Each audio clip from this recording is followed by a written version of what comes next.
وضو کا ہونا ضروری نہیں ہے، لا شک بہتر ہے، افضل ہے، لیکن اگر آپ کا وضو ٹوٹ گیا تو آپ سعی پورا کر لیں۔ ایسے ہی عورتوں کو بھی اگر حیض آ گیا طواف کرنے کے بعد تو وہ سعی کر لیں، ان کا سعی درست ہے۔ لیکن طواف کے لیے بھائیو اس میں اختلاف ہے۔ اکثر اہل علم کہتے ہیں طواف کے لیے وضو کا ہونا ضروری ہے، وضو کا ہونا ضروری ہے، اور بہت سے اہل علم اور خصوصاً آج اس دور میں بھیڑ کے شدت کی وجہ سے کہ اگر کسی کا طواف ٹوٹ جائے یا کسی کا وضو ٹوٹ جائے طواف کے دوران تو بہت ہی مشکل ہے کہ دوبارہ وضو کرے اور پھر طواف پورا کرے، تو اسی لیے اکثر اہل علم تساہل اپناتے ہیں اور کہتے ہیں طواف میں وضو کا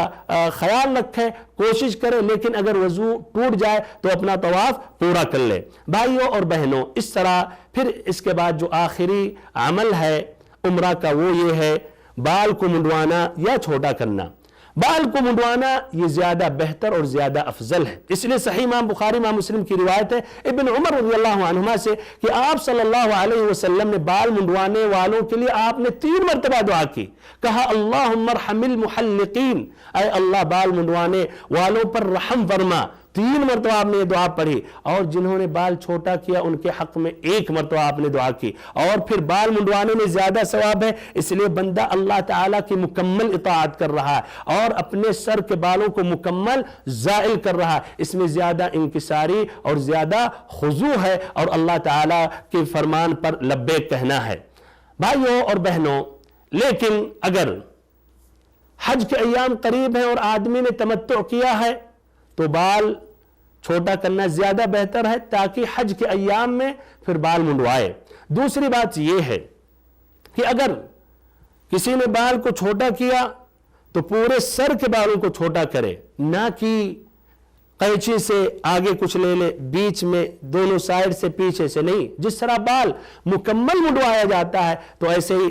قینچی کو بھی مکمل پھرانا چاہیے۔ تیسری بات ہے منڈوانا کب کہا جائے گا؟ مشین پھرا دیں آپ 0 نمبر پر بھی تو یہ منڈوانا نہیں ہوا، بلکہ استرا سے جو زائل کیا جاتا ہے بال اس کو کہا جاتا ہے منڈوانا۔ چوتھی بات عورتوں کے متعلق یہ ہے کہ ان کے حق میں 1 پور کے برابر یا